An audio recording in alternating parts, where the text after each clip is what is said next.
Folks, hello and welcome to Tavern Chat. I'm your host, Eric Tenkar, your bartender in the OSR. And I bet somebody is, a couple people probably wondering, why am I saying the OSR is dead? Bring out your dead. You ain't dead yet. Well, I'm thinking Monty Python, of course. Great movie, great scene, but I think it's accurate right now. So, yes, this is kind of like a response to somebody's video from last week. Somebody who, Joe Block, honest to God, the Grey Hook Rognard made an amazing response last week. Mike and I touched on this a little bit on Wednesday, but I had some further thoughts on it because I don't believe that bad actors are what will potentially do in the OSR. Why do I say that?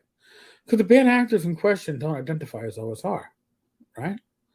Usually we hear bad actors, the recent bad actor, Ernie Gygax. Ernie's not OSR. All right. Ernie is Peter Pan.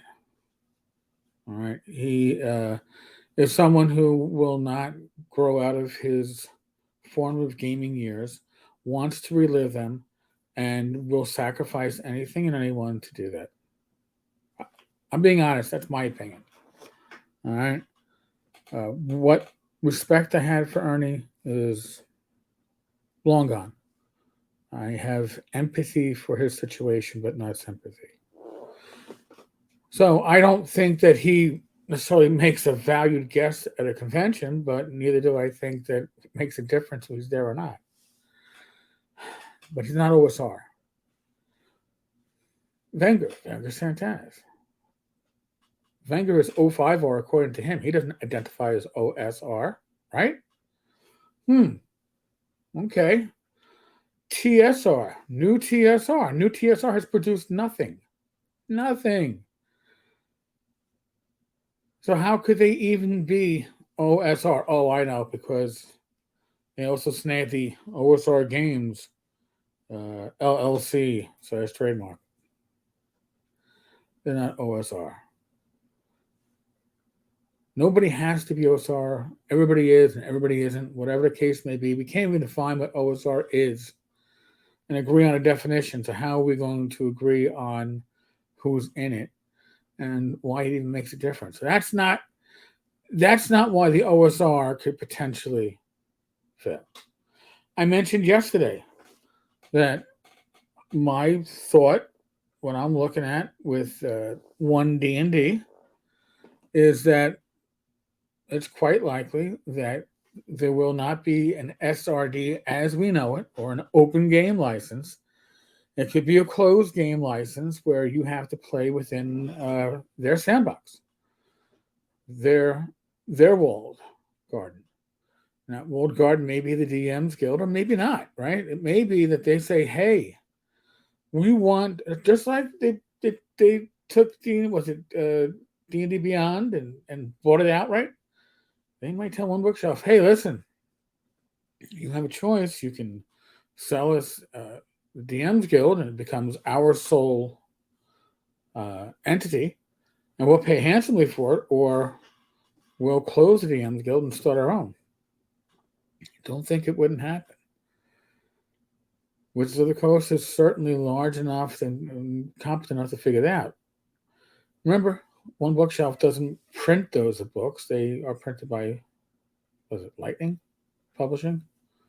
So anybody can use them. I believe that Lulu uses the same supplier for their printed products. But here's the issue. The licensing of the DM's Guild means that when you put a product in there, it stays within that wall, that walled enclosure. It does not escape. And you can't publish other iterations, other variants of it outside of that walled garden. So what does that mean? It means companies like Troll Lord Games, they publish most of their stuff now, Castles and Crusades and 5e. Well, if they publish a new adventure for 5e, they won't be able to put a Castles and Crusades version for sale.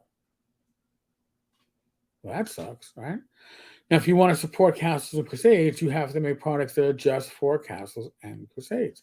Same thing for Frog God Games. Frog God Games is selling for 5e and now old school essentials. And you can get stuff in either flavor. But if what I surmise is going to happen, or if what I surmise is being thought about by the powers that be for One D&D, then that takes the option to publish for both systems off the table. And then you have to go, do you commit to one or the other? Or do you write for both? Writing for both is not an option.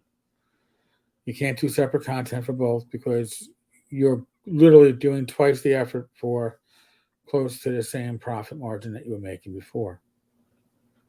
So that is where the risk comes to the OSR. It's not going to affect smaller publishers, right? Really small ones, real indie publishers that just publish for the OSR, they'll still be there. But these big boys, the ones that make books and adventures that don't just, I don't know, challenge the quality level of Wizards of the Coast, but surpass it often. Well, they either are going to have to pay Caesar the tithe, right? Now think about it too, and I hear people going, "Oh, the Wizards of the Coast for the DMs Guild's an afterthought." No, the DMs Guild is easy money for no effort. They're not closing that. But if they can make 50 cents on every dollar of profit that you potentially are making, as opposed to getting their 20% now, I think that they would take the 50%.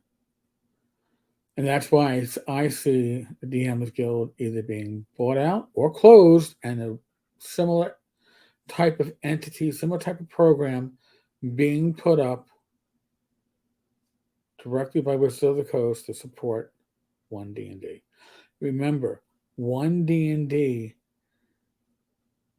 is likely being called One D&D because all other editions will fall to the side. At least that's the plan. One D&D, right? The One Ring. One ring to rule them all, and in the darkness bind them. I'm not a Tolkien scholar, but think about how that will affect the hobby. In some cases, it may strengthen certain systems. It may be, Warhammer Fantasy Roleplay and RuneQuest and Call of Cthulhu and Shadowrun and all these other games. Maybe people will go, "Oh, well, I don't even need to play D&D anymore." But if you close off the OSR, in theory, to the major players, or you block the major players, the third-party players, out of the 5e sandbox. Sorry, the One D&D sandbox. It's a major change to how this hobby works, how this business works.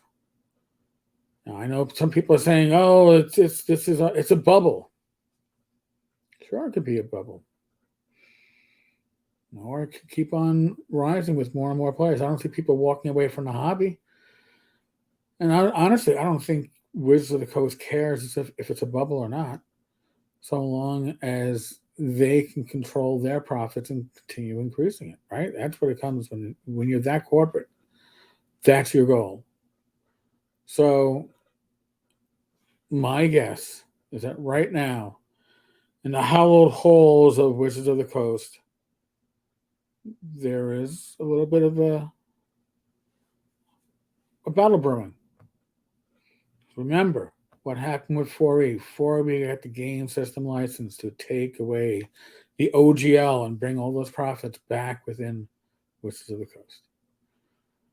And then when 5E came about, because 4E, nobody really, I shouldn't say nobody, few people were embracing it, what happened? We waited about a year before, I think it was over a year, for an OGL for the 5e. And that took a lot of pushing from the community, a lot of pushing from third-party publishers, right? These are the support. Why would it take over a year? You know the game's coming out. Why don't you have an SRD and OGL ready to go with it? Because the suits, the bean counters, were assuming that that would be lost income for Wizards of the Coast. If you think those same arguments are not going to be playing out now, you don't know the history of this. It's going to be interesting to see what happens. But now, with Wizards of the Coast integrating physical sale with their digital content, they're already talking about cutting out game stores and hobby shops, right? By doing that, they'll probably still put out the basic sets and the basic rules through, Target and Walmart and Amazon. That's your crack. That's your cheap first hit. But if they can keep more of a profit, they're going to keep more of a profit. And if that's their opinion of game stores, what do you think their opinion is of third-party publishers? They're only good so long as they are making money for Wizards of the Coast. Right now, they aren't.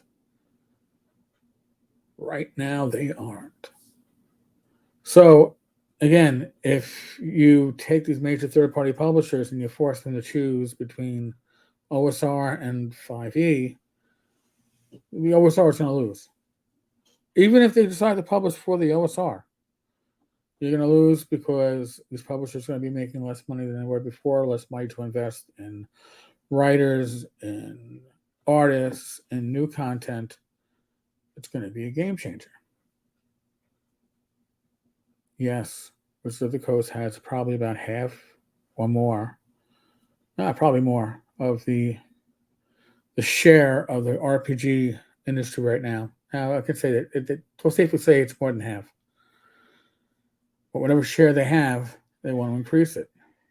Otherwise, they're leaving money on the table. That's the view that's likely going on behind closed doors right now. The only way things will change in your favor as an old school gamer, as a 5e gamer, as a 3e gamer, as a gamer of third-party publisher, somebody who says, hey, I like 5e, but I really like that Frog God production quality. Your voices will have to be heard over the next year or so. But if your voices aren't heard, you will not have an impact. And you might not have an impact anyway, really, right? Until they see the folly of their ways. And again, I don't have inside information aside from the fact that was Alex Kammer making that comment that he did on Twitter, which we showed yesterday.